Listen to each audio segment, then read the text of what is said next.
So, herzlich willkommen zu einer leicht verschlafenen Morgensendung. Ohne Elan, dafür aber anwesend. Das ist das Entscheidende. Es wird heute ein bisschen gemappt. Komplett Corona, komplett Covid, komplett alles, was dazugehört. Vom CDC über Fauci, über die Gates Foundation, über Hopkins. Alles, was jemals das Wort Corona, Wuhan oder Covid trug in den letzten 3 Jahren, was im Internet zu finden ist, das wird alles zusammengesucht und dann werden wir mal gucken, wie wir das zusammenbinden zu einem idiotensicheren Bild, was jedem erklärt, dass sie hier gefickt werden. Also dasselbe Spiel wie immer. Diesmal geht es um Wuhan oder Raccoon City, je nachdem, wie man es nennen will.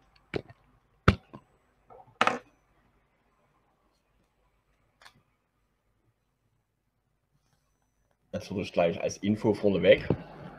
Die auf Discord dürfen nicht mitspielen, weil sie sagen eh nie was.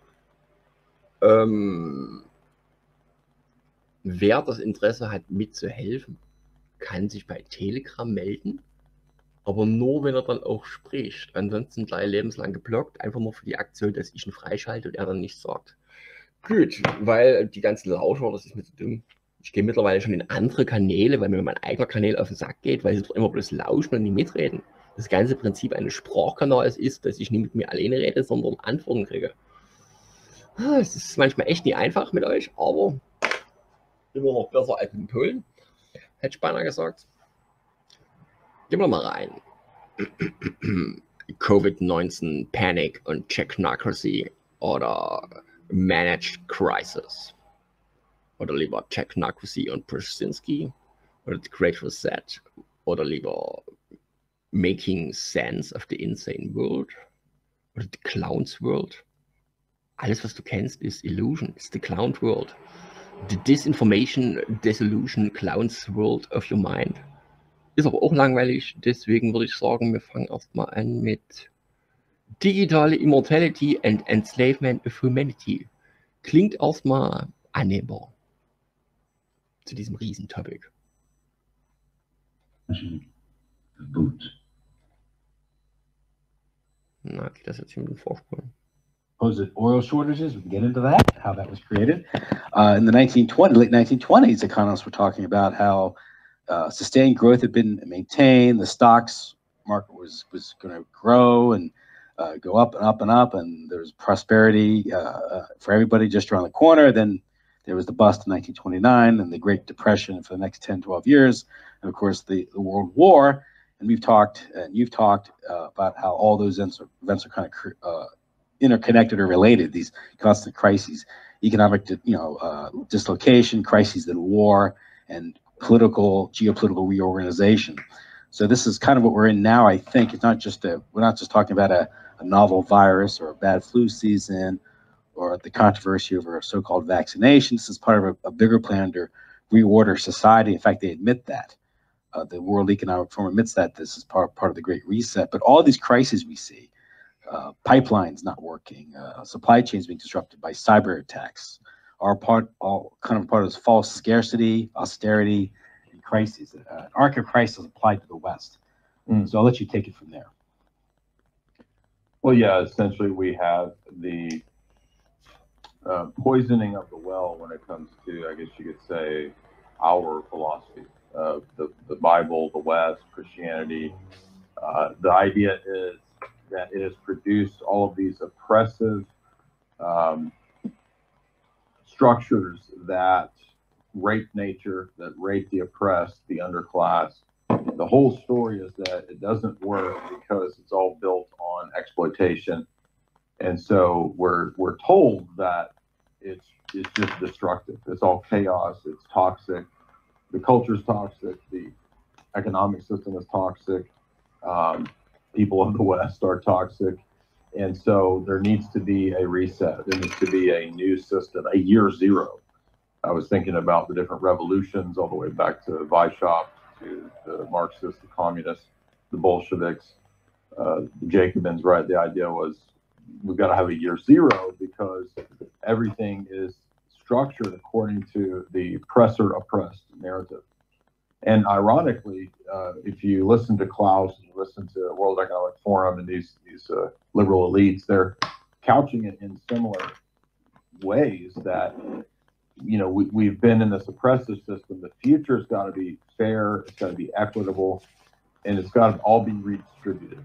And if you read Klaus's books, that's what he says. He constantly talks about a more fair system, a more fair economics where things are distributed, and we have a new ethic that's given to us by the United Nations, by the elite themselves, which is their austerity ethic. And so again, it's all couched in a guilt-based narrative that's propagated by people who don't believe in right or wrong anyway, so there's no reason we should feel guilty even on their perspective.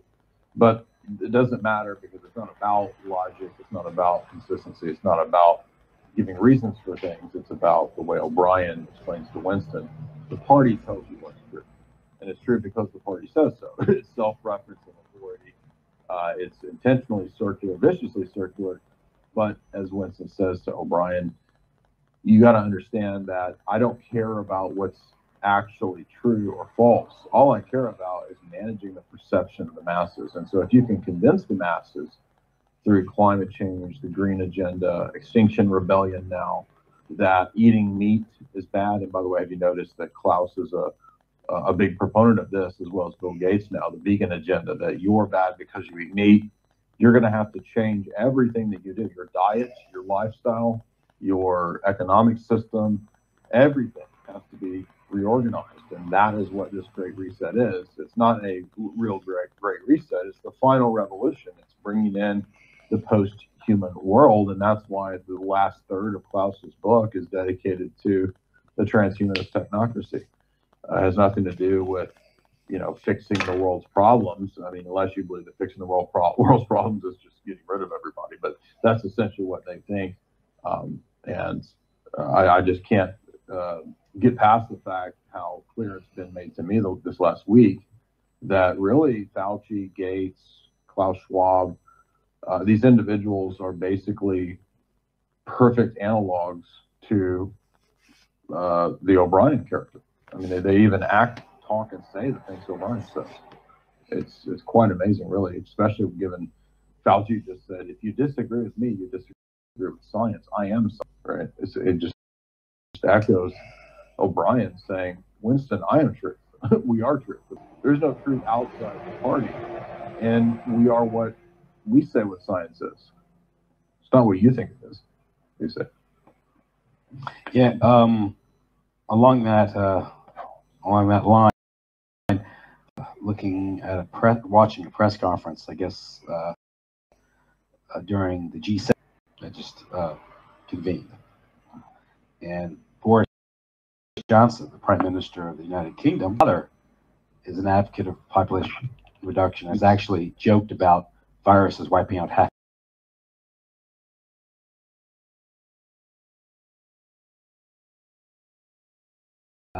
And he goes talking about building, the post-pandemic situation, which is lingering. They're extending lockdowns in the UK to the a few more weeks, apparently, because of a new variant, mysterious variant. He goes about building back. We must build back better. We must build back greener, fairer, with, I guess, how do you phrase it? He goes something like with more gender equity. Maybe build back. No, he goes. No, how do you phrase it? Somebody played. I was on a show and somebody played the clip. I forgot. I think it was us played it, but yeah. Yeah, basically like without gender. But then he goes, "We must build back more feminine." Yes. Yeah. Exactly. So how do you get rid of gender distinction? Build back with less gender distinction, whatever that means. Then build back more in a more feminine way. Well, that's not gender neutral. Well, yeah. We must build back more gender neutral. And how does that work into that?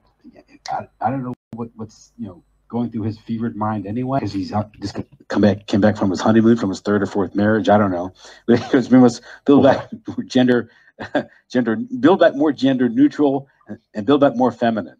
Yeah, and these are the degenerates who all go to these bonded and BDSM clubs and, you know, whip people and do who knows what else. Just, I mean, this is all just nonsense and lies and facade. Yeah. It's totally degenerates. And I was thinking about that this week because it reminded me of if you think through some of the technocrats and the philosophers of this new era that they're bringing in. If you look to Terence McKenna and the psychonauts, pretty much most of the psychonauts said things like that the new order that would come would be more feminine. It would be giving credence to the Gaia principle. That's in Marilyn Ferguson's book on the becoming order, the Aquarian conspiracy, which is not a conspiracy book, by the way. It's an open conspiracy.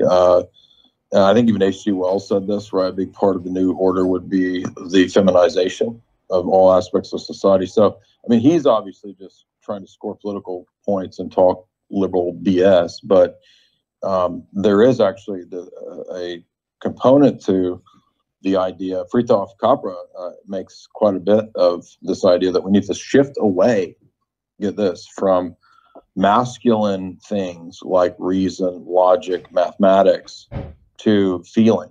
Okay. So, you know, Marilyn Ferguson had multiple chapters where she said future corporations are going to go on the basis of feelings, not on the basis of profits, not on the basis of the bottom line.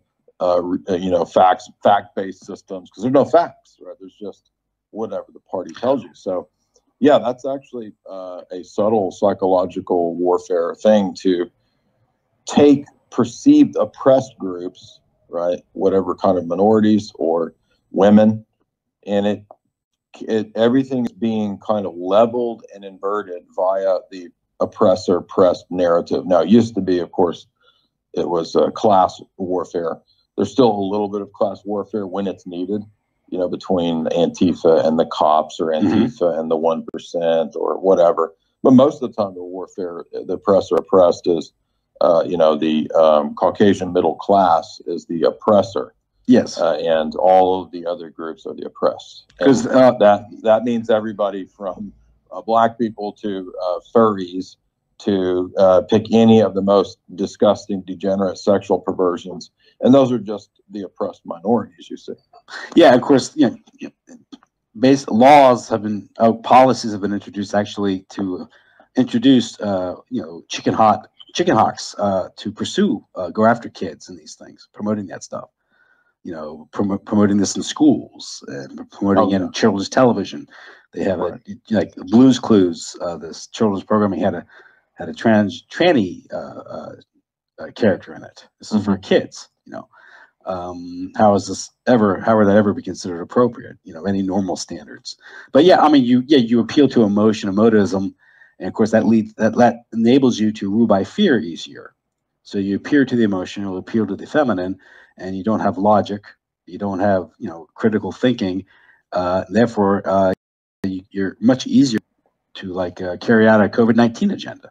Well, and full of contradiction and fear, no facts. Yeah, just fear. And I was thinking too, I mean, a lot of people that maybe kind of have some quasi-conservative sensibilities, or, you know, kind of some objectivity. Maybe they watch Tucker Carlson and this kind of stuff, which is good. I mean, that's a step in the right direction, but they'll still ask these kind of questions like, well, why would they contradict themselves? Why would they do things that don't make sense?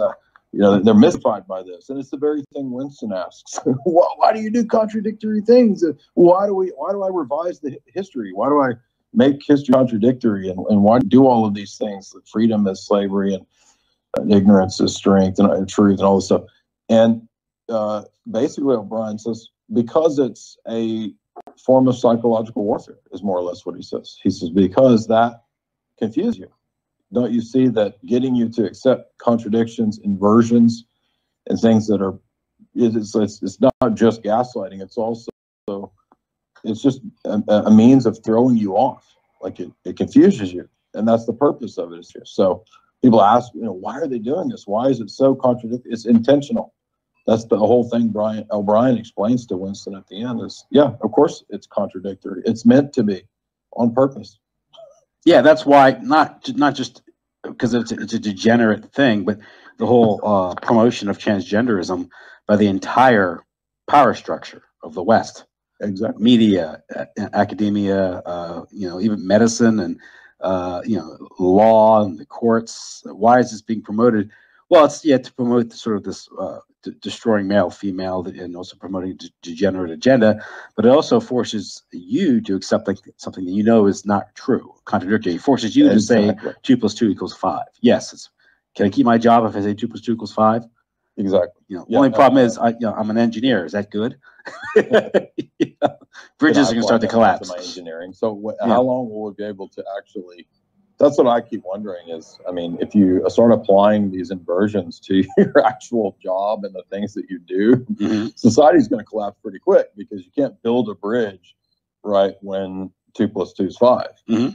You can't run fast computer systems when 2 + 2 = 5. When language is intentionally divorced from reality.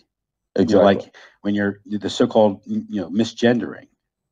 As you're accused of misgendering if you don't engage in someone's deluded fantasy. Yeah, because if you remember at the very end of the book, he says that the revolution is complete when we finish the Newspeak dictionary. And so there's a connection between the finality of the revolution and language being so controlled that you can't speak what's true or speak what is objectively, in fact, in reality, the case. And that's the point of the Newspeak. Right, in 1984, is that you're not allowed anymore to say something true, because if you could objectively come to truth, then Big Brother isn't the truth. You see, you can't have a family because that's a firewall and a limitation of the sphere of authority of the state. So just as much as the family has to be destroyed, so does language. And that's what O'Brien tells them at the end. So that's the end of the revolution, is when the language has been completely inverted and destroyed. And that's the scary part, I guess, of where we are today, is that's what we see now, is that language literally means the opposite of what it's supposed to mean.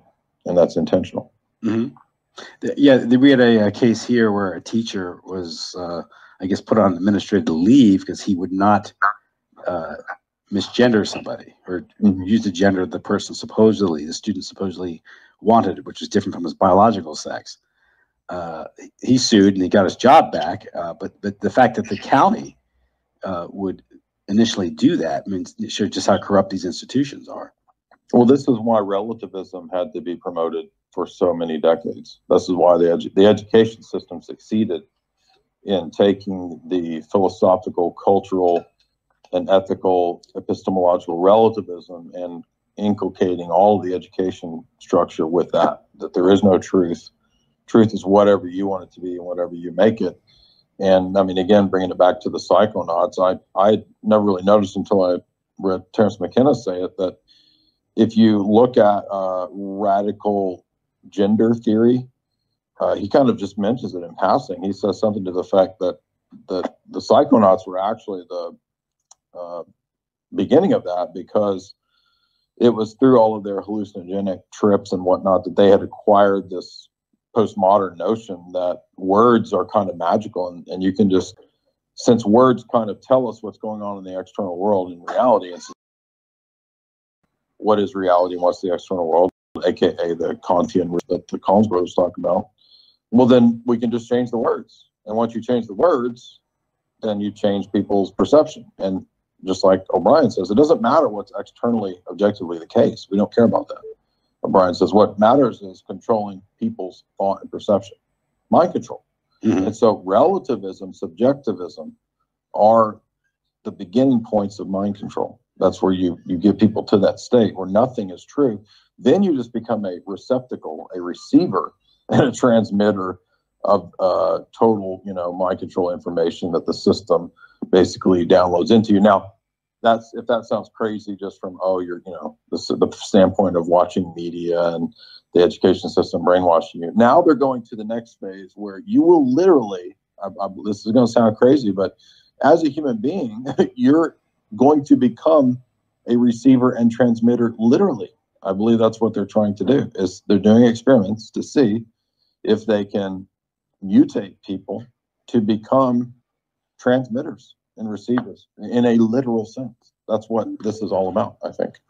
Well, I believe the person who was the head of warp speed, his main field of expertise was, you know, human to machine interface, brain interface with the machine. Right. Bill Gates talked about his, you know, his tattoo, and of course Klaus Schwab has talked endlessly about the fusion of man and machine and technocracy. This is inevitable. I don't know why it's inevitable. I don't know, you know, what position he holds, because they say so. It's rather arbitrary. It's inevitable. Okay.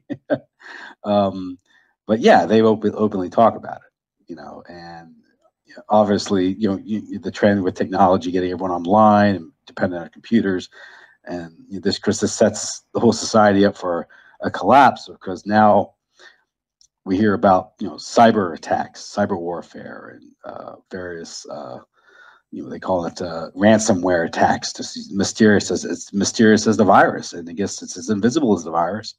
And we don't know what the true origins are, but these ransomware attacks, cyber attacks, can bring down, you know, production factories, pipelines, and cause all types of disruption in society. Society has been driven towards this consumer for the past century. They've promoted consumerism, and now they declared it unsustainable. But they can apparently, all this great technology they've unloaded onto us the past 50 years. This whole high tech thing, apparently the whole thing can be stopped with the click of a mouse. You know, so. Yeah, which is all baloney, because again, you know, you and I, I'm sure we remember Andrew Marshall, who was the Pentagon's R&D DARPA guy for a while. He wrote essays for Wired magazine and you know, Pentagon warfare doctrine programs that were actually, one of those Wired essays was the basis for Die Hard 4 or 5, the one in the mid 2000s where Bruce Willis was having to fight a private, secret, backdoor NSA company, a firm that could literally, through the back doors, shut off anything in society. So I recommend people go back and watch that. I don't know, it's either 4 or 5, Terminator or Die Hard. I forget the name of it, but it's the one about the, you know, them shutting down the logistics for various, you know, things in society. I don't remember all the details, many years ago, but I did read at the time that the guys who wrote the screenplay had based it on Pentagon planner Andrew Marshall's doctrine of the future of basically everything being done in cyber and AI and drone. So in other words, they didn't just know that, they also knew about the Promise type software, the backdoors. Yes. Yeah. And so that's how this, I mean, that's my assessment, is that this is obviously not some amorphous terror group. This is the very people who run the world using probably some kind of private NSA type firm that's able to shut things down via the back doors in all the tech, which we've known about for, of course, 20 years. So that's another aspect, yes, of this controlled chaos, managed crises, the managed and controlled shortage of resources. And this is an old, you know, Vladimir Lenin trick to cut off supply lines. It's just basic warfare, right? You cut off the supply lines to the enemy. And people can't figure out that the enemy isn't a foreign enemy. Now, there are foreign enemies, I think, that are involved in the operations which are intended to bring down this country. I do think that's true. That's what they're trying to do. Bring down this country and integrate it further into the emergent global order, right? That's what the Great Reset is about. So you do this, right, through attacking the pressure points, the nodes in different areas of the social order. And of course, food production, food and energy are two obvious ones, right? If you can shut down food and energy, then the populace is done for. And so that's, and I'm not saying that they're intentionally shutting everything down, now, although they may do that. I think we've seen in 2020 that they're not beyond doing anything, and they'll do whatever's necessary. And then, and to bring it back to the mRNA stuff, I think that I went back and watched a bunch of body snatcher movies, believe it or not. It's like, wow, this is really what they're trying to do. I think they're really trying to do experiments to see if you can basically attune people to different frequencies. I think they really want to turn people into better antennae I mean, we know that the body itself is already a kind of ELF, VLF antenna. So, you know, has magnetic resonance and all that. And if you read Michael Aquino's psychological warfare doctrine document, that's actually a big portion of the end of the document is that humans are antenna, you know, that basically our cells function like little antennae, and they can be manipulated, right? And this has been known for a long time. Brzezinski has a whole section in, you know, Between Two Ages, well, actually 2 sections where he talks about humans as a mutation that can be influenced via signals, ELF, VLF signals, both to be agitated and to be calm and pacified. So he discusses towers being put up everywhere, literally, that can influence the attitudes and energy of entire people groups across continents. They would never get away with putting towers up everywhere. No, that doesn't exist. Yeah, exactly. Now, so when you go into, and again, this is not, you can say, oh, this is all, it's not all speculation, because granted,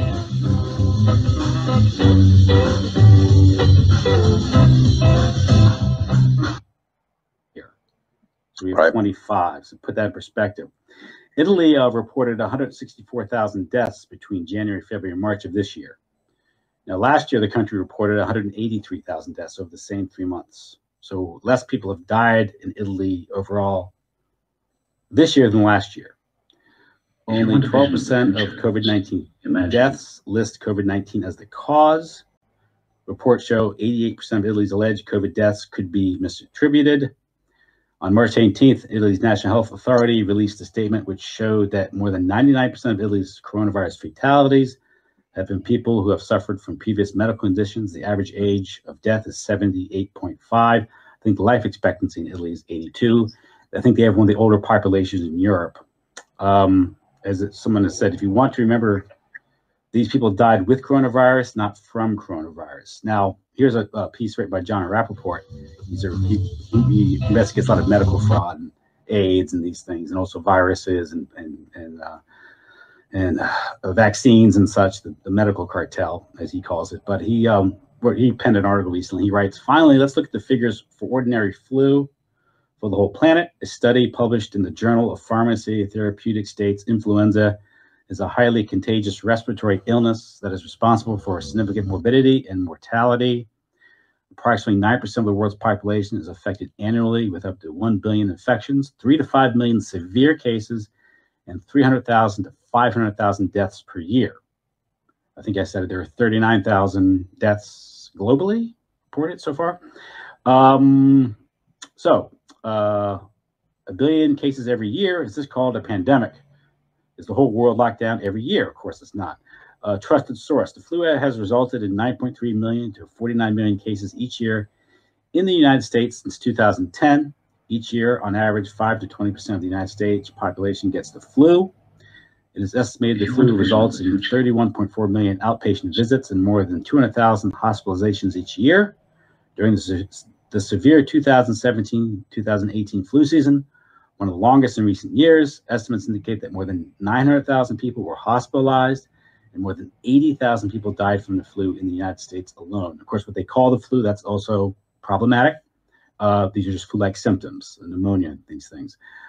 Interesting enough, the UK government on its website announced on March 23rd, under the status of COVID-19, as of 19 March 2020, COVID-19 is no longer considered to be a high consequence infectious disease. In the UK, the Four Nations Public Health HCID group, short for high consequence infectious disease, made an interim recommendation on January 2020 to classify COVID-19 as an HCID.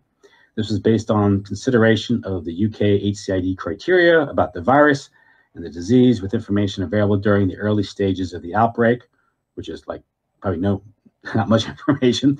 Now that more is known about COVID-19, the public health bodies in the UK have reviewed most of the up-to-date information about COVID-19 against the UK HCID criteria. They have determined that several features have now changed. In particular, more information is available about mortality rates, low overall, and there's now greater clinical awareness and a specific sensitive laboratory test, the availability of which continues to increase. The epidemiologist Neil Ferguson, who produced that apocalyptic prediction, who created the highly cited Imperial College London coronavirus model, which has been cited by organizations like New York Times and has been instrumental in governmental policy decision-making, like imposing what they call a lockdown, closing masses, pretty much suspending everything, closing all these businesses, shuttering all these businesses. His initial model projected 2.2 million dead people in the United States and 500,000 UK from COVID-19. If no action were taken to slow the virus to blunt its curve, that's been, I think, revised to 20,000 in the United States and 5,700 in the UK. Of course, he's citing the measures, which, okay, fine, you're doing a victory lap. This is the problem. Confirmed coronavirus cases is almost meaningless. This is in Bloomberg. It doesn't matter that the United States surpassed China this week in reported COVID-19 cases, because those numbers, 83,507 and 81,782 respectively as of March 26, don't tell us how many people actually became infected in either country, nor do they tell us how fast the disease is spreading, since only a tiny portion of the population in the United States has been tested. The numbers are almost meaningless, says Steve Goodman, a professor of epidemiology at Stanford University. There's a huge reservoir of people who have mild cases and would not likely seek testing. He says the rate of increase is positive, in positive results reflect a mixed up combination of increased testing rates and the spread of the virus. Here's a website, 12 experts questioning the coronavirus panic. And they write, we are afraid that 1 million infections with the new virus will lead to 30 deaths per year over the next 100 days. But we do not realize that 20, 30, 40, or 100 patients positive for normal coronavirus are dying every day. The government's anti-COVID-19 measures are grotesque, absurd, and very dangerous. Life expectancy of millions is being shortened. The horrifying impact on the world economy threatens the existence of countless people.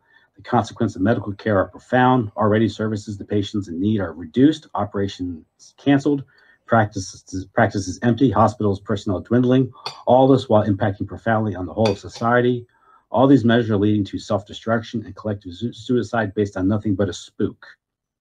Nevertheless, today, the White House projects 100,000 to 240,000 coronavirus deaths as Trump tells U.S. to prepare for a very painful 2 weeks. The White House Coronavirus Task Force on Tuesday pleaded with the American people to abide by the administration's extended social distancing guidelines to slow the spread of the coronavirus, as a somber president told Americans to brace for a very painful 2 weeks and warned of thousands of more virus-related. The future. Imagine a boot stamping on a human face. You want answers? I think I'm entitled. You want answers? I want the truth. You can't handle the truth. Someone is trying to teach me a lesson in futility. Why am I the only one who wasn't killed? They will run you dizzy. They will pile falsehood on top of falsehood until you can't tell a lie from the truth, and you won't even want to. That's how the powerful keep their power. Don't you read the papers? The world is a college of corporations, inexorably determined by the immutable bylaws of business. The world is a business, Mr. Beale. It has been since man crawled out of the slime.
Welcome to another episode of Our Interesting Times. It is my pleasure to have John Bruce Leonard back on the show. Of course, John is the editor of Arctos Media.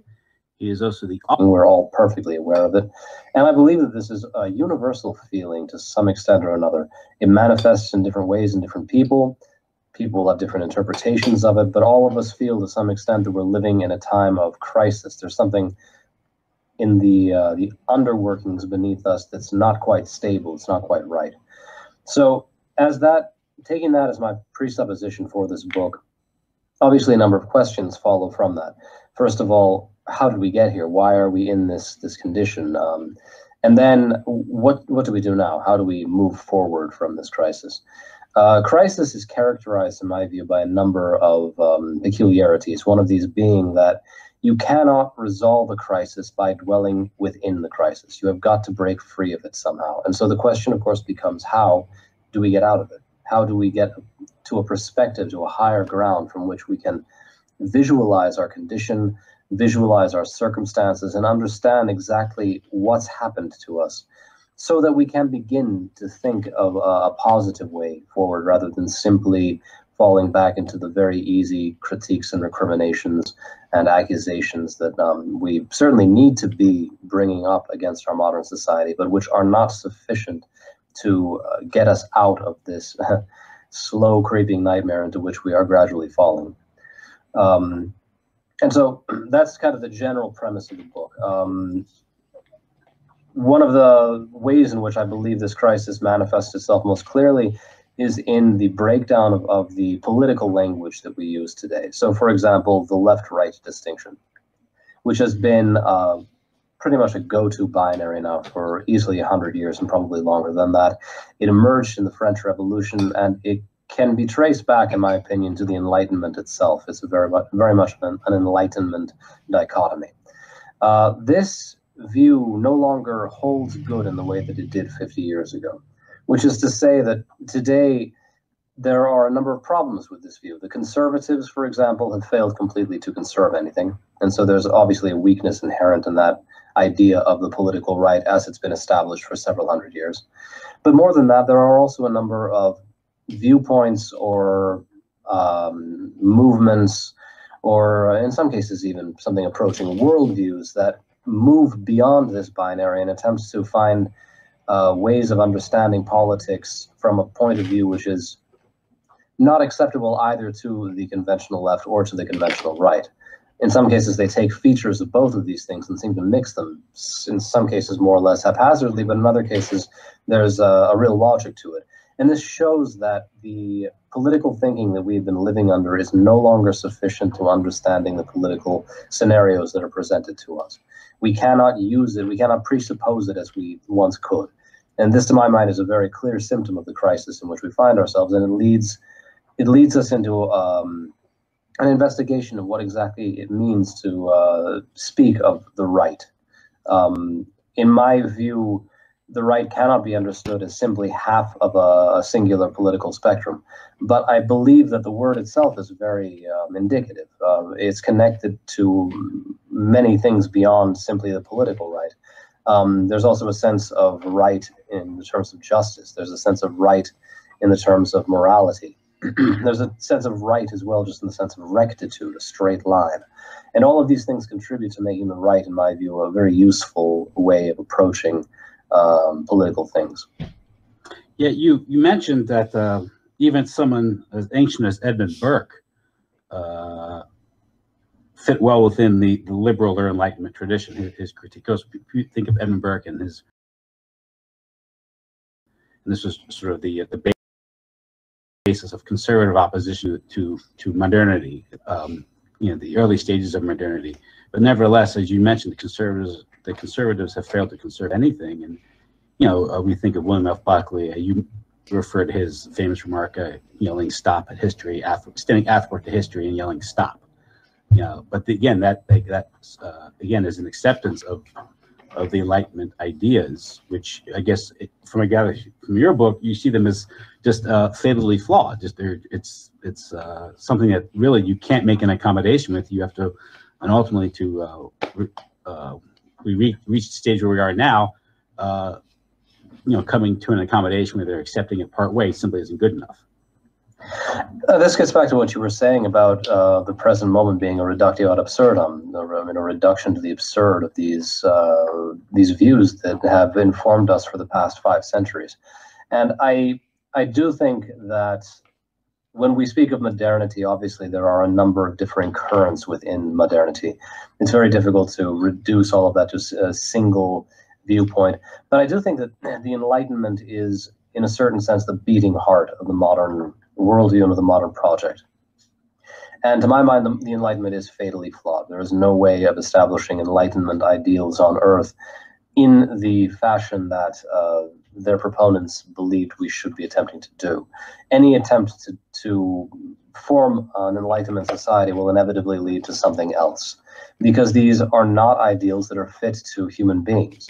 They are generally rationalistic, they are generally scientific.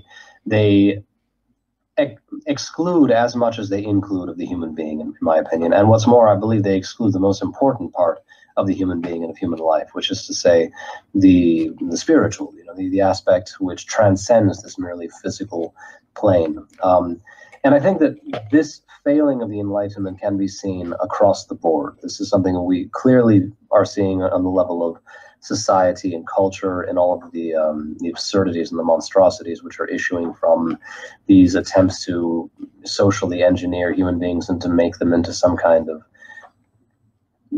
cosmopolitan consumeristic creatures that are only interested in their work and money. And then they have this really bizarre idea of personal identity, which is completely hollow and meaningless. It can be seen on the political level. So again, with the collapse of the conservative right, the movement of the traditional left more and more toward radicalization and extreme views, and in some ways even a kind of realization in a different form of Marxist or communist views. And it can be seen even, in my opinion, in science, although this is something I don't talk about to a great extent in the book. But I do believe that the borders, the boundaries of science, the natural boundaries in which science is able to perform are becoming more and more clear. There's a way in which science cannot extend itself to the whole of the universe. It is very effective within a given sphere of understanding, but it can't break out of that because its basic presuppositions forbid it to do so. And there are a number of ways in which that's showing now. So around, overall, I would say that the Enlightenment has been a practical failure, which I think is less important, however, than the failure of principle that it represents. But we've been taught that since the Enlightenment, and this is sort of the Whig view of history that you refer to in the book, is inevitable progress. And this is sort of an attempt to justify the past as opposed to bring about the future, because it gives the regime, if you will, the globalist regime we live under today, it lends it its legitimacy, because mankind is inevitably progressing forward, ever changing, and at the same time they've besmirched or they've slandered the past. The idea of the Dark Ages, right? Or the idea that prior to Enlightenment it was all in slavery. There's nothing really to admire, despite the architecture and the philosophy, But everything since the Enlightenment, every since the French Revolution, is progressive. Everything before that's backward. Yes, exactly. And this produces a kind of really interesting dynamic with respect to, historical ideas. History as a concept, this is something I point out in the book. History as a concept is very much a modern concept. The idea of history as we understand it, being that is a kind of progressive development or an unfolding of some kind of internal dynamic, which may be perfectly rational and crystalline, or maybe very mysterious and dark, as, for example, Heidegger believed. But this idea of history is very much a modern idea. And it's a strange idea because it seems to be so obsessed with the past insofar as it seems to be referring constantly to the past. And yet it almost puts up a wall between us and the past. It sets up this kind of a view from which we are unable to see any of the virtues of the past. We are unable to see the ways in which, in many cases, the past is much superior to the present moment. In practically everywhere, I would maintain, save perhaps a kind of superficially technological one. And so, as you say, there's a kind of contempt for the past inbuilt into this idea of history. because the past is seen to be simply this slow attempt to arrive at the present. And at the same time, there's an equal contempt for the future, and for the same reason.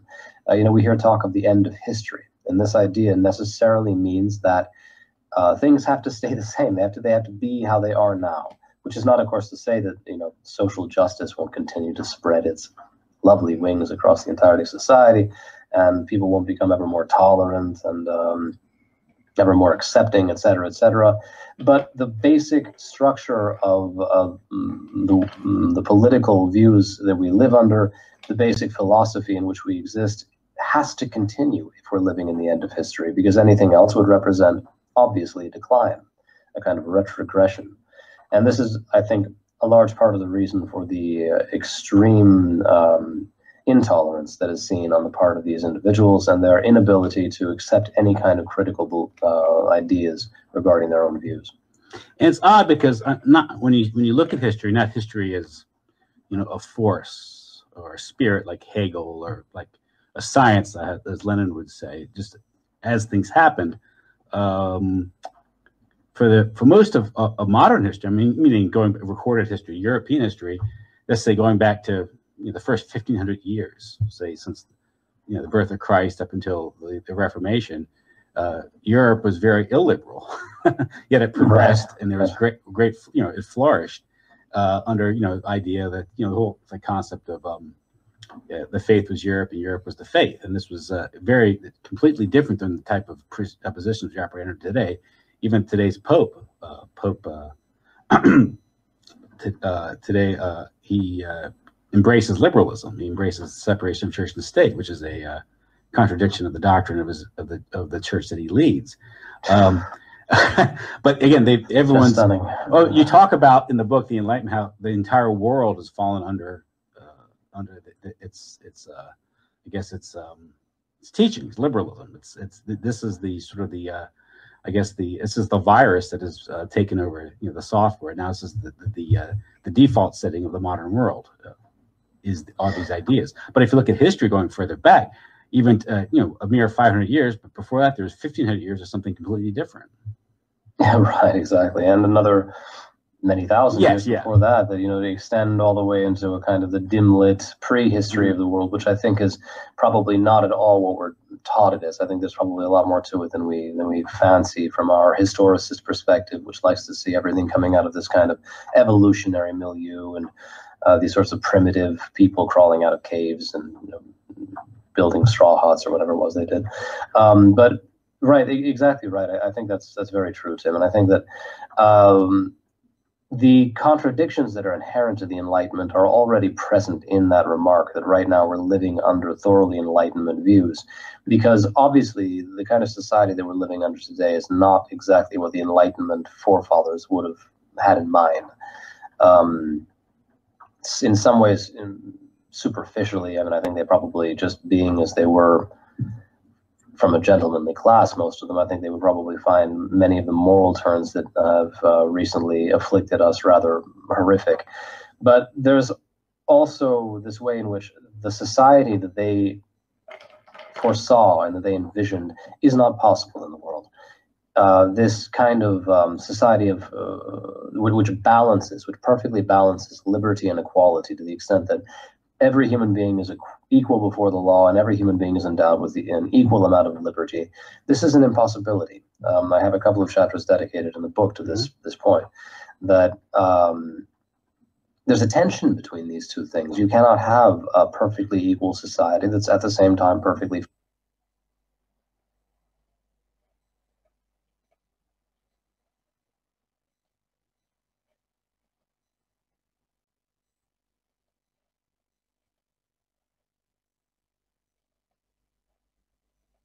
ahead of time and didn't tell the Americans. So Masterman, John Cecil Masterman, was the director of MI6. Here he is at the time of World War II, and it's in his book, The Double Cross System, where he admits that they were running the spies that were doing the work for the Japanese, and the Nazis, they were running spies for all those groups. So. Okay, well that explains why you can get isn't it? It's he's an Oxford Don. He's an Oxford Don. He's in with the Reinhard Gehlen that trains Mossad? Yeah. Yeah. That all comes from this double cross system. Gotcha. Right? So that's why they would have people select Nazis. Let me just get out of that. That's why British and American intelligence selected Nazis to preserve, and one of those groups was Reinhard Gehlen, because he had an amazing, not amazing in my terms, amazing in their terms, intelligence network that they wanted to preserve. And then they eventually used him to help train Israeli Irgun and Mossad, and help to bring about the same type of security tactics that they had in Nazi Germany over to the newly created state of Israel. Yes. This is why I didn't understand. So 2 or 3 years ago, I went on a tour, and I would actually recommend it. It's got a little cheesy, but it's actually worth doing this given what you just heard Richard explain there. If you go to Hot Springs, this is the old mafia place where they would go on vacation and have meetings, Hot Springs, Arkansas. There is a bunch of mafia related stuff there. So you can actually do a tour. I know it sounds cheesy, but it's actually worth doing because they will explain to you the whole history of the mafia in P2 Lodge is Masonic, but that's not like new to the Vatican. I mean, Vatican's got a long, strange history to it. I remember researching the popes one time. I was like, who are all the popes? Because I didn't grow up Catholic. I'm a Protestant, Presbyterian by birth. So I was like learning about the popes. So there's like Pope Julius II, Pope Clement. I'm pretty sure they were both Medicis, and they just bought papal clothes. There was a pirate before that was a pope. A pirate became pope. So it was like a thing that could be bought if you had the right influence. Right. And so I was like, wow, that's kind of interesting. And then moving up, the power of the money goes from the Medicis to the Fuggers, Fuggers in Germany. And then, well, yeah, the Borgias too. And then it moves over to the UK through the whole 1805 Prussian war against Napoleon. And they got to take all the riches from Germany and put them someplace safe with East India Company, maybe over in Britain. Or was it Nathan Rothschild? Is there a difference? I'm not sure where the separation is. Yeah, and a lot of people don't know about the spies that existed back then. There was a lot of famous spies. Sarpi, I think, is one from the Venetian black nobility. These spies, the people that were working for the Borgias, and ironically, a series that I didn't think I would find that interesting, but as far as I could tell, is pretty accurate because I have done a decent amount of reading on the Renaissance era papacy, was that Jeremy Irons series that was on, I think, Showtime or HBO. I watched it like 10 years ago. Probably. Yeah, the Borgias, because so he's playing Alexander the Borgia, the worst pope of all time, supposedly. And I mean, I highly recommend watching that because it's so revelatory in terms of how the offices were bought, how the geopolitics determined all this stuff. It's wild, but you'll see that same pattern of how these offices and positions function today. Yeah, and similar with that, the series, The Tudors, which was about, Henry VIII, and you could see the religious and the chancellors and the people and the power shifts and the treachery and that sort of stuff. I don't think that's historically accurate, but the notions that they're expressing happened in history as far as intrigues. Yeah, intrigues that went on. Question for you. Maybe not. So a lot of my audience, obviously, we do a lot of film deconstruction. I know we talked about discussing Brazil. We talked about Terry Gilliam. Before we get into some of that stuff. No, I was saying we're in a Terry Gilliam movie right now. You live in one. Exactly. Maybe beyond the kind of the obvious ones that everybody will mention. Richard, what are some of the films that you really find moving? Could be anything, but not the obvious ones. What are some films that you think are really powerful, moving, express important ideas? All right, so I'm going to go with Cry Freedom, about Steve Biko, who was the founder of the Black Consciousness movement in South Africa, and for 20 or 30, actually like 40 years probably. Oh, wow. So let me start with, I'm going to start with Lil Z Big. Let me put this book cam up, hit this button. So Soviet Bloc, this is one of the first books that he starts, let me put these where? Here. All right, Soviet bloc. Let me see if I could do something like that, like split screen it. All right. Unity and Conflict, Zbigniew Brzezinski. This is going to be like 1961.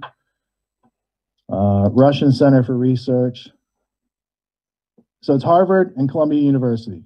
Columbia University had a whole bunch of Rockefeller funding. So it's writing and doing research like this that gets him onto the, actually, this is already Carnegie and Rockefeller funded this. So Gotcha. when Zbig is doing this in 1960, this is where he's getting onto the radar of those foundations and ameliorating himself, much like Machiavelli would do to the Medicis. And I wanted to just go to this one part. I thought it was the second card in here, where they talk about getting rid of people who support the efforts after the fact. There. On the average, 1 out of every 4 party members was purged in each of the East European parties. So even the people that were taking part and trying to go along with it, they were purging out of communist society. And then out of the Polish Communist Party. So right before we went live, because we had those tech hiccups, I was listening to Timcast because Radowski was on there. And they were talking about the Polish and the stubbornness. And I was remembering how there was a part in the Gulag Archipelago in the 3rd volume. And that's where they're going through, like, trying to break these guys. And these Polish prisoners that they brought in, these Polish inmates, they couldn't be broken. And that's how the resistance starts to take hold, is they finally met some people that were tougher than what they were putting out there. So let me see.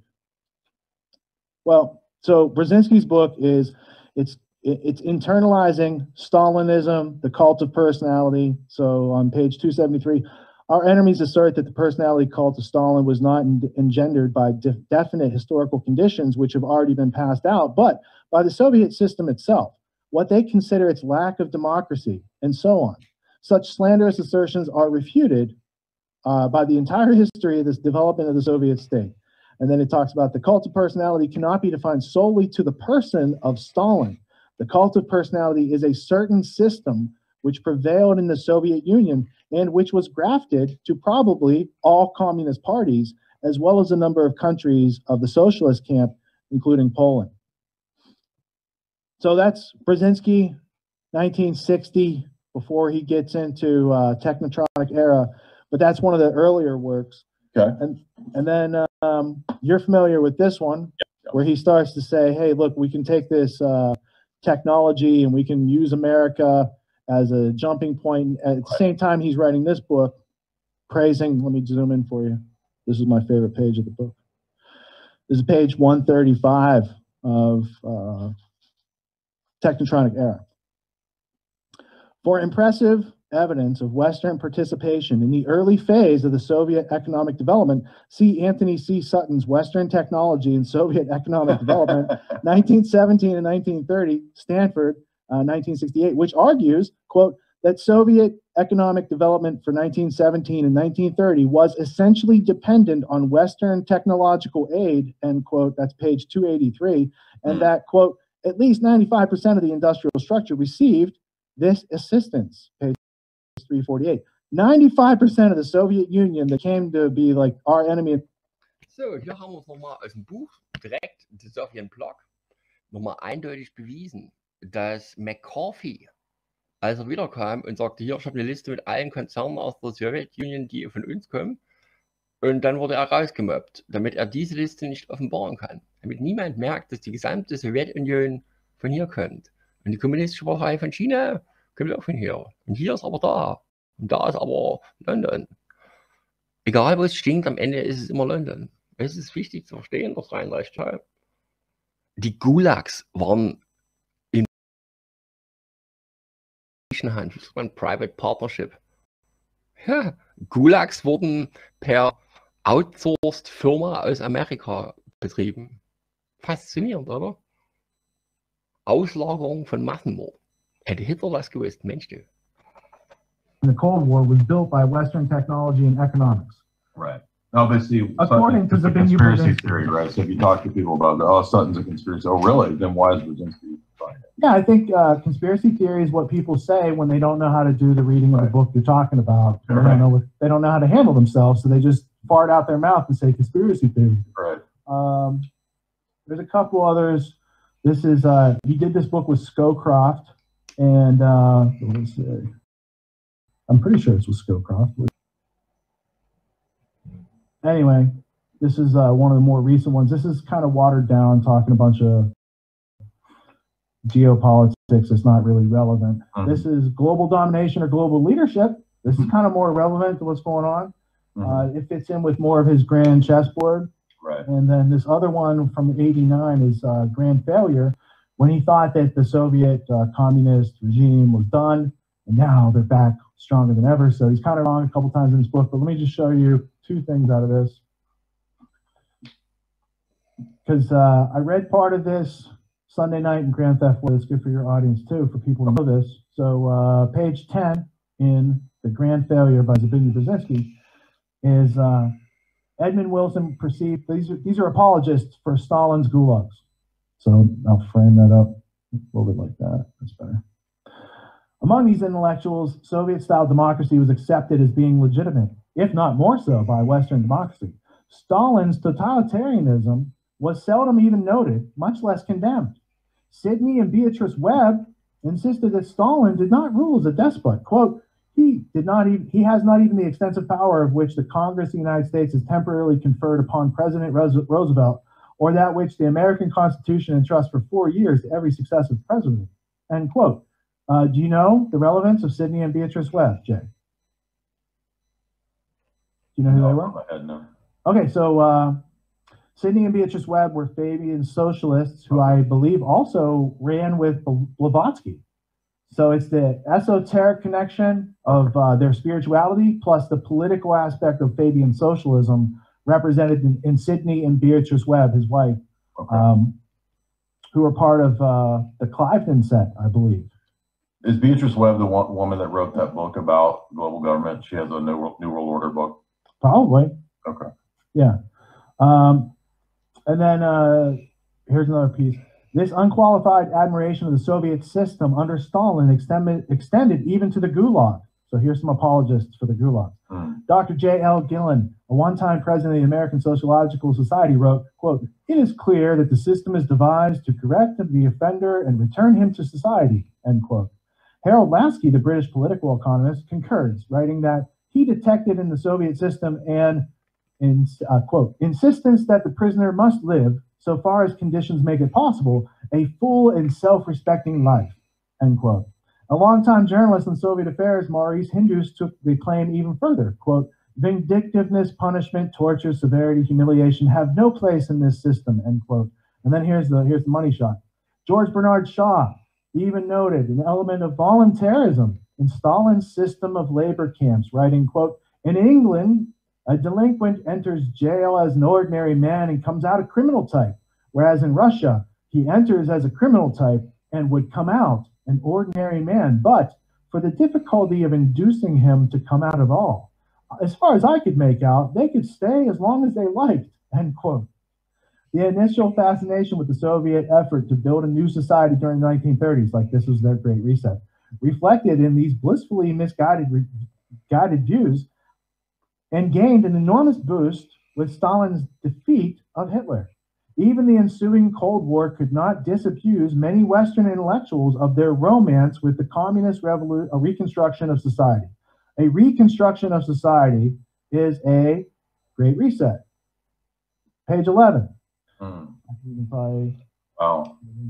Page 11. Though America emerged during the century as the dominant global power, and though the American way of life exuded incomparably greater tangible attraction, America was widely and unfairly perceived as engaging in a defensive holding action, futilely seeking to stem history's inevitable tide. It was the spread of communism to Central Europe and to China that so fundamentally transformed global politics, that dominated intellectual discourse, and seemed to represent the augury of history.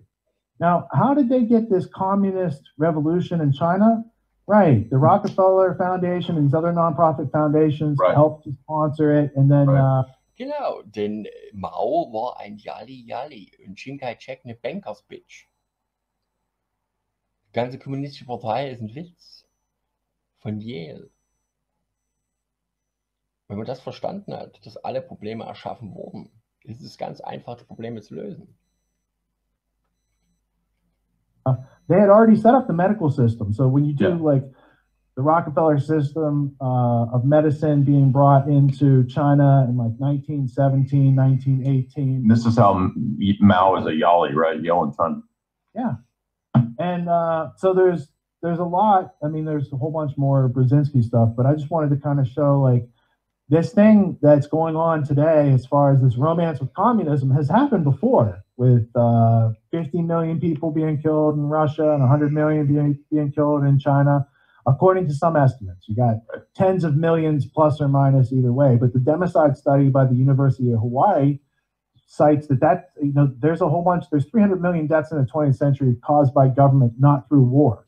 Just people, like governments killing their own people. That's what democide is, right? So without knowing that history, I guess you couldn't see what would be going on, like that might lead to it, right? But the censorship is one, and then the heavy propaganda where they're undoing 300 years of individual rights and freedom and liberty that have been worked out philosophically non-contradictory. And they say, yeah, we don't need to. We're just going to use violence and force and oppression because it's an intellectually bankrupt side to try to rule over other people in the first place. So you can expect them to raise the level of violence as people start to think for themselves, and that's what they've done.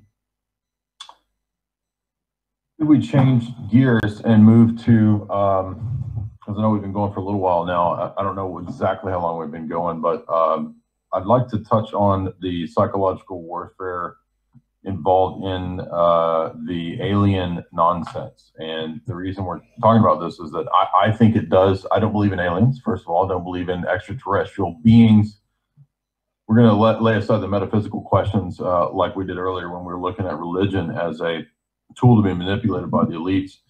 The alien mythos is another tool to be manipulated by the elites. I know that the Jay's Analysis audience has heard me this week. For example, there's a great academic book, The Lure of the Edge, which is a professor named Brenda Densler, and she just has a book about the history of religious beliefs and UFO cults.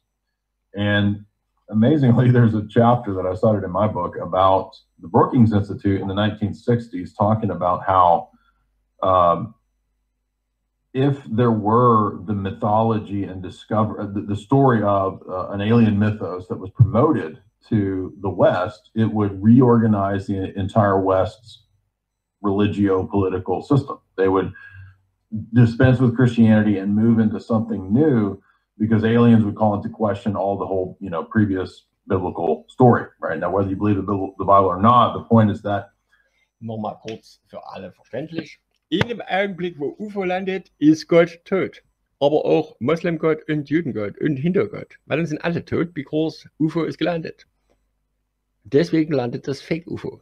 Damit Gott endgültig weg ist.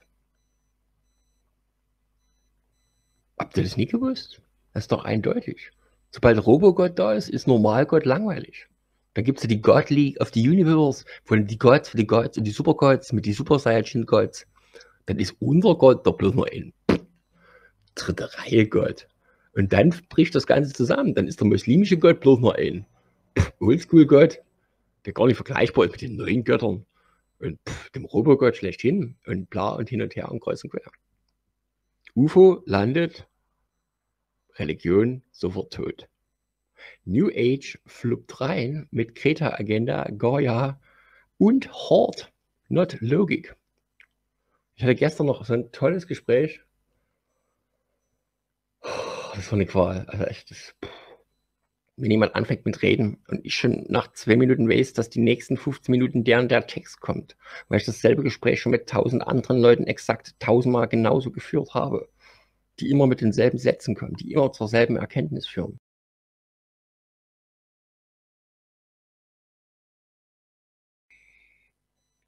Ja, die sind alle so drauf, so verwirrt. Wie kann man nie an Gut und Böse glauben? Aber vom Impfen warnen. Ich denke, es gibt nie gut und böse. Wieso hast du Angst vorm Impfen? Spring doch jetzt aus dem Fenster, ist der bloß ein Prozess. Wenn ich jetzt dein Kind fresse, ist das gut oder ist das böse? Ich glaube, sagt er grinst einfach nur. Weil er weiß, sein Geist, ja super, da guckst du zu, wie 8 Milliarden verrecken. Du könntest helfen, machst aber nie. Grinst bloß. Komme ich nicht drauf klar, das ist nicht duldbar. Akasha hin, Akasha her, Hindu-Shit, kreuz und quer. Wenn du die Logik rausnimmst und die Moral und die Nächstenliebe, dann nützt dir dein Wissen gar nichts. Dann bist du erleuchtet. Die Wahrheit findest du nur in deinem Herzen. Also mein Herz will jetzt Ferrari, der will 13 Brüste und das und das und das. Und jetzt sofort. Na, mein Herz will das jetzt. Je nachdem, welche Werbung du kurz vorher geguckt hast. Da kann jeder was anderes wollen. Und da sollst du die Wahrheit finden. Weil alles ist nichts und nichts ist alles. Und wir alle sind eins. Genau, sind wir nicht. Wir sind nicht alle eins. Das sind so dumme Logiken. To be the light, you must see the light. Wow. Wow. Und nun? Ein Satz, der nichts aussagt. Davon haben sie massenhaft. Das ist wirklich faszinierend. Immer wieder auf diese Gespräche, die wirklich in jeder Bereich der alternativen Szene rennen die Kunden rum. Und sind vollkommen überzeugt, weil sie sich ja als göttliche Wesen ansehen, dass sie genau die Wahrheit haben, die jetzt stimmt. Dass es aber totaler Bullshit ist. Der absolut bescheuert und dumm ist. Wo du einfach bloß dich raushältst und nichts tust und zuguckst, wie alle anderen verrecken. Das ist nur ein Prozess. Ja, sag das mal denn in Auschwitz. Das ist nur ein Prozess. Ja, wir waren in Dresden beim Bombardement. Das ist nur ein Prozess. Und Gruppengangbang zu 12 auf die Melanie, ja, die 13-Jährige, ist doch nur ein Prozess. Wieso urteilen wir überhaupt? Ist doch okay, ein kleines Kind zu fressen und zu schänden. Ist doch nur ein Prozess. Wer so denkt, echt. Und alle, die hier schlau sind, sind so drauf. Ich kann dir ganz genau sagen, welches Buch von welchem Maurer in welcher Seite das steht, was er mir gerade erzählt. Und dann, wenn ich ihn unterbreche, weil ich nicht vorspulen kann, bei seinem 15 Minuten Antwortvortrag 1:1, der genau schon 1000-mal lief, dann heißt ich, red ins Wort. Nee, ich sag, spul vor, red schneller oder komm zum Punkt. Aber jetzt wieder denselben Unfug zu labern, den alle anderen auch labern, die 1 Million Erleuchtungen haben, mit derselben Idee. Also, aber alles anzweifeln. Nichts ist real, nichts ist beweisbar. Na doch, prüf's nach. Nee, die Wahrheit findest du nur in deinem Herz. Okay, dann nehme ich das Messer und schneid rein. Ist auch wieder falsch. Aber ich denke, es gibt kein Falsch. Du kannst dann nur Error machen den ganzen Tag. Und am Ende heißt du bist der Unhold und du sollst geblockt werden. Faszinierendes Ding. Aber wenn du nicht machst, was sie wollen, dann bist du der Unhold. Obwohl es ja kein Gut und Böse gibt. Selbst wenn ich ins Gesicht pupse und er macht, dann ist es trotzdem weder gut noch böse. Ich habe nicht gesoffen, ich habe nicht gepupst, das war das Universum, nicht ich. Das heißt, alle Verantwortung abgeben. Keine Moral, keine Schuld mehr spüren. Richtig und falsch ist doch egal. Die Alte liegt hier, das Messer ist da, fick mal und fress mal. Ohne Moral ist das doch absolut kein Ding mehr. Deswegen ist die Moral doch so wichtig. Und richtig und falsch und gut und böse. Und Vernunft und Logik. Und Gnade. Und Mitgefühl. Nächstenliebe. Und bla bla bla. Und dann kommen sie wieder auf den Punkt, aber glaubst du denn nicht an die Schöpfung? Wo ich mich frage, du glaubst doch gerade eben an die Kabbala, wie glaubst du jetzt an die Schöpfung? Und dann glaubst du an Hindu. Und gestern war es noch das. Was glaubst du? Ach, von allem was? Bingo.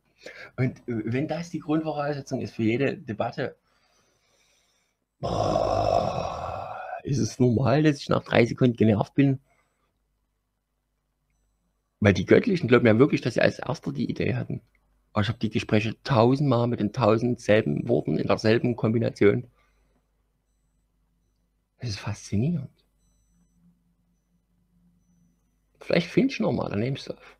Ich muss wirklich mal eine Langzeitstudie darüber machen, über unlogige Logiken, die so unlogisch sind, dass sie fast schon logisch sind. Oder was Frauen nachts so treiben, wenn sie logisch sind, nur halt jetzt als Religion. Du musst halt nur dran glauben. Nie Logik. Das geht nur noch um das Herz. Herz und Emotionen. Aber das Herz fickt dich. Das Herz macht dich schwach. Ja. Damit ficken sie dich. Oh, Hochwasser, müssen helfen. Jucht, schlapper die Heul. Oh, die Flüchtlinge. Jucht, schlapper die Heul. Oh, das tote Kind. Jucht, schlapper die Heul. Das macht dich schwach. Gefühle.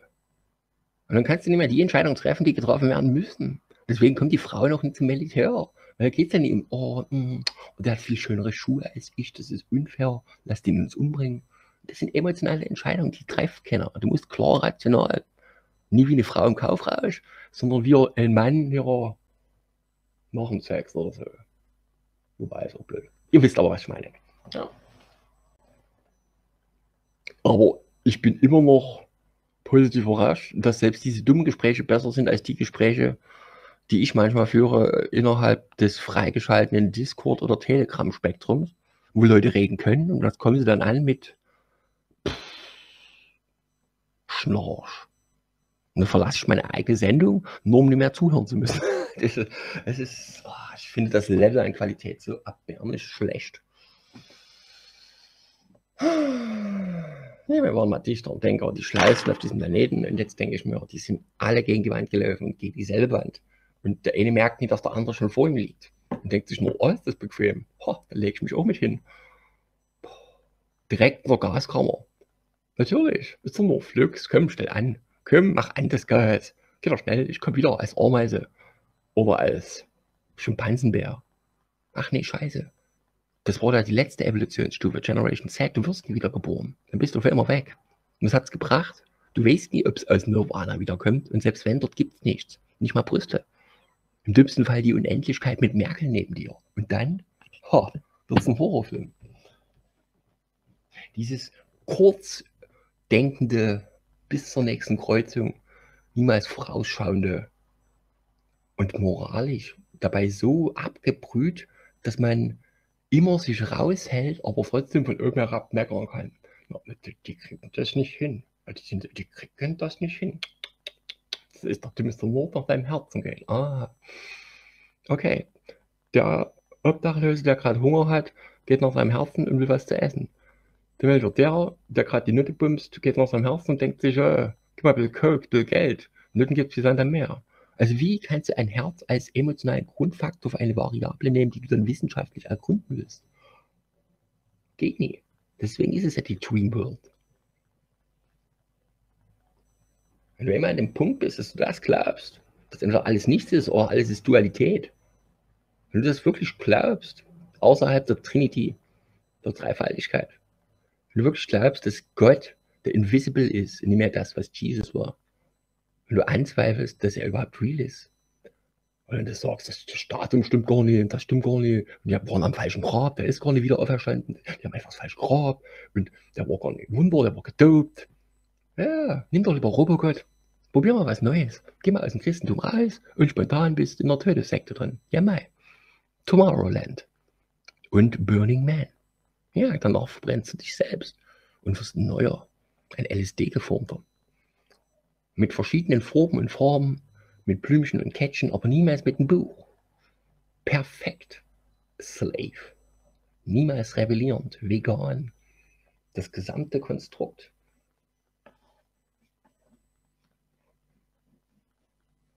Scheint der Satz, sich vom Materialismus zu lösen.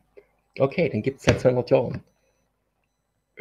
Das, was du erzählst, ist aber 5000 alt. Wie kann das eine mit dem anderen synchron gehen? Bis es da vielleicht innerhalb des Zeitgeists, wenn du Jesus interpretierst, heute in dem Zeitgeist, heißt du Hippie-Jesus. Willst du aber das Original-Jesus, da kommst du auf den radikalen Jesus. Du kannst den Zeitgeist ändern, dann lässt du neu interpretieren. Mit Frequenzen drüber, mit der richtigen Impfung, und schon denkst du, dass deine Gedanken sind, obwohl sie von außen einimplementiert wurden. Und dann sagt dir dein Herz exakt das, was du willst. Oh, wir müssen jetzt Flüchtlingshilfe machen. Oh, die brauchen Hilfe. Und damit da ist Hochwasser, Mensch, du. Oder müssen wir das Herz will, was das Herz will, genau. Deswegen dürfen Frauen nicht zum Militär oder aufs Boot. Aber jetzt sind die Kerle Frauen, was will man da machen? Also es ist echt eine Qual. Aber immer noch besser als Schweigen, wobei Dummheit auch nicht viel besser ist, aber naja, ich werde jetzt trotzdem demnächst vermehrt Gesprächsdinger führen, aber solange es nie dieser Schwachsinn ist, dieser asiatisch, ob nur Buddhismus, tibetanische, ob nur Hinduismus, ob nur Shintoismus, all das über die Akasha, bla bla bla, komplett kannst du knicken. Kannst du knicken. Wie geht's den Buddhisten? Aha, versklavt, cool. Und dem Inder, versklavt, cool. Und gut, der Moslem wehrt sich. Weil es halt Moslem. Der Jude auch. Der Christ unterscheidet in Gut und Böse. Und fängt nicht gerne an. Wie ist es denn mit... Was gibt es noch dort unten? Buddhismus, Hinduismus, hässlicher Schabrackenfaschismus. Also, wenn du schon freiwillig den Weg wählst, dich nicht zu wehren, wenn du Karma annimmst als etwas, was reell ist. Kleiner Tipp, die Bösen haben seit 1000 Jahren Böses getan und sind immer noch da. Bösen geschieht Gutes und Guten geschieht Böses. Innerhalb eines 3% Zinseszinssystems.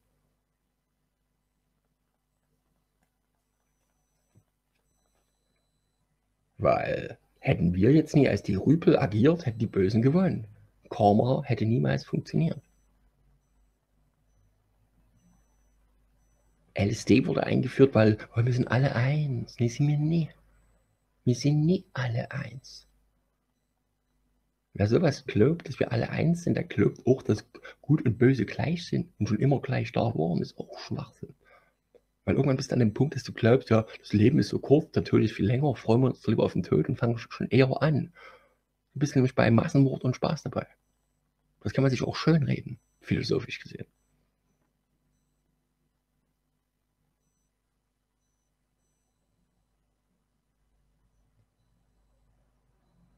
Naja, vielleicht habe ich dann demnächst mal wieder so einen Spirit-Kunden, dann nehme ich das mal auf. Weil es sind wirklich immer wieder dieselben Dinger. Es ist so... Naja, wir hören erstmal noch ein bisschen zu. Währenddessen ich hier schon die Map über Wuhan konzipiert habe, habe ich das Gefühl, hier ist höchstens erst die Hälfte drauf und der Zettel ist voll, weil das gesamte Konstrukt, was ich Wuhan, Karanka, über alles drum und dran bis zum... This is an attempt to engineer... Schreck mich nicht, noch bis hin zu den ganzen Agendas, den Cover the Crash mit, also alles halt. Ja, Idioten sicher auf einer Map. Das wäre natürlich zu einfach und zu leicht, deswegen wären es wahrscheinlich 2, 3 Maps.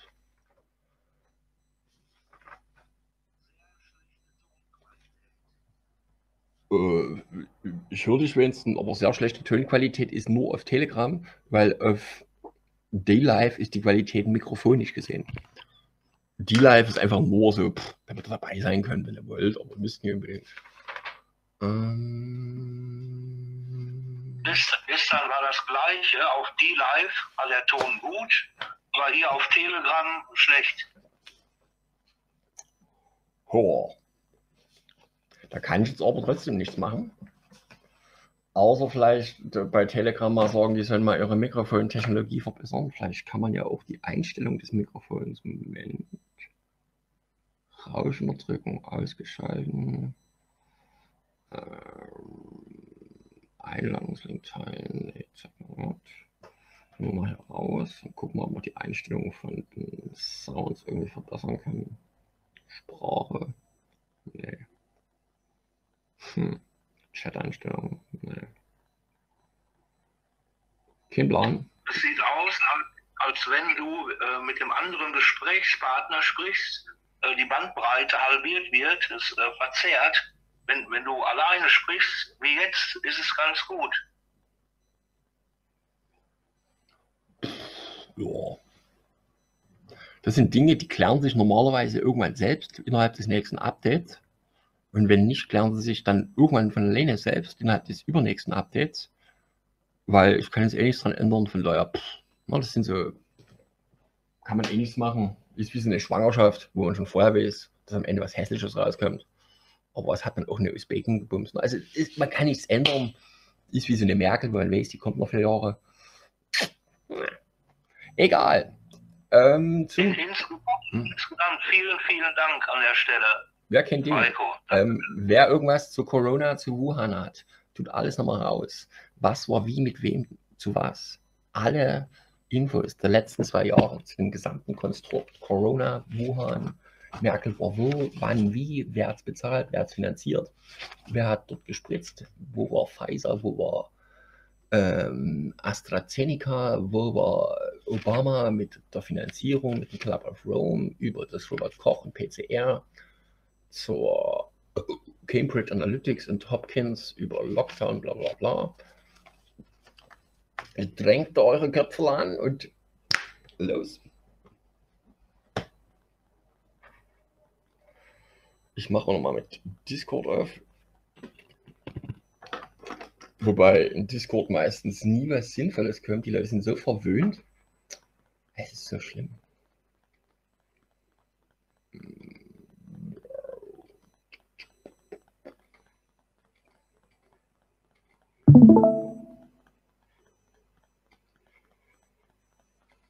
Near the mythos of the West into something akin to alien gibberish, which is really just a cult that the elite would control. For example, if you've read Isaac Asimov's Foundation series, then you know that there's a religion that the elite create that the AI is behind. Right? So there's AI, and they just tell everybody that it's this religious thing, but it's really just technology. So in the same way, there's this story about aliens that fits perfectly with a new way to explain man and man's origins and this kind of stuff. And Klaus says, get ready, because in the next few years, connected with the rest of the Great Reset, there's going to be the discovery of alien life. Now, I believe that this is just a decades-long plan, as the Brookings Institute says, to re-engineer Western society, changing images of man. What better way to include in that a bunch of alien gibberish and psychological warfare through alien nonsense that actually ties into, believe it or not, the Cold War. I'm not saying aliens are real, but let me give you an example. So we have promised in the last several months that the Pentagon's going to release all the UFO files, the CIA is going to release all that. So one of the files that was sent to me today from a reader is a declassified document from the 80s, sometime during Gorbachev. I don't think it has a specific date on it. But it's talking about Gorbachev, and it's talking about the KGB and the discovery of a saucer. Now, I don't actually believe that there was an alien crash that was discovered, you know, like another Roswell in the 80s. But a lot of fiction has promoted that there was some kind of alien nonsense going on with the Cold War, and that the West and the Soviets were racing to try to discover and decode the alien technology that they had and all this nonsense. And here we have one of the documents in this drop, this limited hangout drop, that says precisely this: the Soviets have discovered a saucer, and what are we going to do in Washington? And this is just obvious, in my view, bullshit that backs up